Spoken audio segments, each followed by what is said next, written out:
Eastern bank sky banking app ব্যবহার করে কিভাবে বিকাশে টাকা ট্রান্সফার করবেন সেটি আজকে দেখাবো। আপনি আমার চ্যানেলে নতুন ভিউয়ার হলে চ্যানেলটি সাবস্ক্রাইব করে আমাদের সঙ্গে থাকবেন। প্রথমে আমরা স্কাই ব্যাংকিং অ্যাপটি ওপেন করে এখানে আইডি এবং পাসওয়ার্ড দিয়ে লগ ইন করবো। তারপর এই উইন্ডো থেকে আমরা ফান্ড ট্রান্সফার অপশনটি সিলেক্ট করব। এরপর ফান্ড ট্রান্সফার বেনিফিশিয়ারি অ্যাড এই অপশনটি সিলেক্ট করব। এখানে অ্যাকাউন্ট টাইপ অপশনটি থেকে ট্রান্সফার টু বিকাশ অপশনটি সিলেক্ট করব। তারপর বিকাশ অ্যাকাউন্ট নাম্বারটি দিব এবং বিকাশ অ্যাকাউন্ট হোল্ডার নেমটি দিয়ে সাবমিট বাটনে ক্লিক করব। তাহলে বিকাশ অ্যাকাউন্টটি আমার অ্যাড বেনিফিশিয়ারি হিসেবে অ্যাড হয়ে যাবে। এবার আমরা আবার ফান্ড ট্রান্সফার অপশনটি সিলেক্ট করব। দেন এখান থেকে ট্রান্সফার টু বিকাশ অপশনটি সিলেক্ট করব। তাহলে আমার যে উইন্ডোটি আসবে এখানে অ্যাকাউন্ট নাম্বারটি দিব, যে অ্যাকাউন্ট নাম্বার থেকে আমি বিকাশ অ্যাকাউন্টে টাকাটি ট্রান্সফার করতে চাচ্ছি।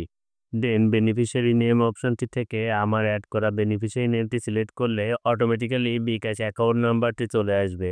এখানে অ্যামাউন্টের পরিমাণ লিখে ওটিপি অপশন এসএমএস অথবা মেইল সিলেক্ট করে সাবমিট বাটনে ক্লিক করলে একটি ওটিপি চলে যাবে আপনার মেইলে অথবা আপনার মোবাইল নাম্বারে। সেখান থেকে ওটিপি নাম্বারটি দিয়ে সাবমিট বাটন অপশনে ক্লিক করলেই আপনার অ্যামাউন্টটি বিকাশ অ্যাকাউন্টে চলে যাবে। আর এভাবে খুব সহজেই আপনি ইস্টার্ন ব্যাংকের স্কাই ব্যাংকিং অ্যাপ ব্যবহার করে বিকাশে টাকা ট্রান্সফার করতে পারবেন।